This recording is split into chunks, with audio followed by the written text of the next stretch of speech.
Dito guys, re-reviewin namin ni Pabida yung 4 na mapa ngayon sa Project Next. Ayan po. So random siyang binibigay ni Munton guys para matry natin lahat. Ito tulad nito, unang binigay sa amin ni Pabida, Expanding Rivers. Ito guys, ang duga nito.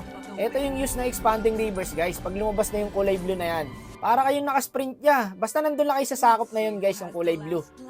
Ayan o, di ba? Mabilis na yung makadalaw. Kawawa yung mga side lanes dito guys. Mabilis na sila madadalawan. Pag lumabas na yung Expanding Rivers, dito nga nasa Lord ako, pupuntahan ko yung Guinevere. Tignan nyo guys, saglit lang, nandun na ako. Ang duga ng mapa na to guys, lalo na sa mga scaling heroes, mas mabilis po sila makakadalaw ngayon. Isipin mo, nagmi-minions ka lang saglit, tas mamaya-maya nandun na yung kalaban sa'yo.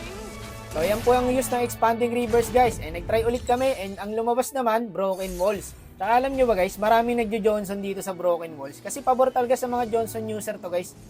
Kasi ang daming broken walls oh. Dito nga nagulat yung Lingboy oh. Akala niya siya i-stanin ko eh. Yung farm yung in-stan ko boy.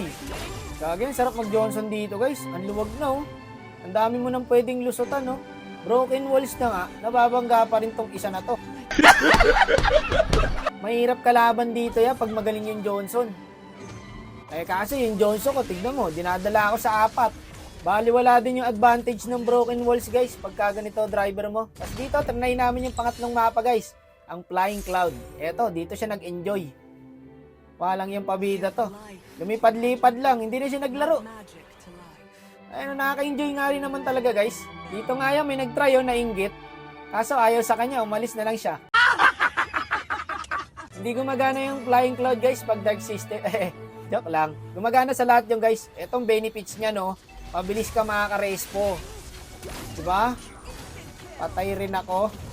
Dahan-dahan lang kayo sa pag-drag ng joystick guys. Kasi pag hindi smooth yung pag-control nyo, tingnan nyo, sa iba ako dinala. Ang layo ko tuloy. Pero kailangan smooth lang guys pag nasa Flying Clouds kayo. Maganda to ya sa mga setter na tank no. Lakas makabaliktad ng laro na itong Flying Clouds. So ito na ang panghuling mapa guys. Ang Dangerous Grass. Iba nakasama ko guys, hindi na si Pabida. Nakailang laro ako dito ya, bago umatiyempoan tong Dangerous Grass na to. Ayun no, may mga na-extend na bush na pala. May mga nadagdag na din no. Maganda dito guys, mga pambiglaan na hero. Eto, Eudora o kaya Natalia guys. Tama namin nagsasabi, OP daw ang Natalia sa mapa na to guys.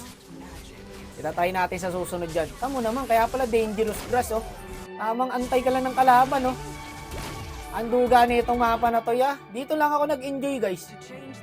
Sa 4 na mapa, mas nag-enjoy ako dito kasi mas gusto ko yung mga nagtatagong hero lang eh. Tapos mambibigla ka ng ganyan, no? Diba? May mga na-extend din na bush, guys. Eto, tulad niya, no? Diretso na yung bush, oh. Hello! So, yun lang yan. Sana may mga nakuha kayong idea and mga possible na strategy. Grabe si Munton, guys. Ang sarap na mag-ML ngayon.